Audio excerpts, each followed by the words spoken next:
కలియుగంలో మన అదృష్టం ఏంటంటే ఇది మన పురాణాల్లో కూడా రాసుంది.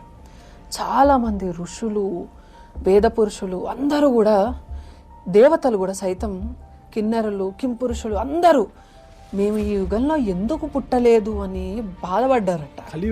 కలియుగంలో పుట్టలేదని ఎందుకు అని సందేహం వచ్చింది అందరికి. ఎందుకనంటే కలియుగంలో నామమాత్రం చేత నామిని చేరుకోగల గొప్ప వరం కలియుగానికి మాత్రమే ఉంది. అంటే నామం అంటే శ్రీరామ అనండి, శివ అనండి, మీ ఇష్టం, ఇక దుర్గా అనండి, మీరు ఏదైనా ఒక్క నామాన్ని పట్టుకుంటే నామిని చేరుతారు.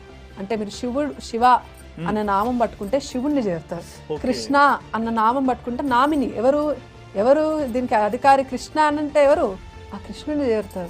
రామ అన్న నామం పట్టుకుంటే రాముణ్ణి చేరుతారు. ఇంత సులభమా? అయ్యో, భగీరథ ప్రయత్నం తెలుసు కదండి, ఎన్ని వేల సంవత్సరాలు ఆయన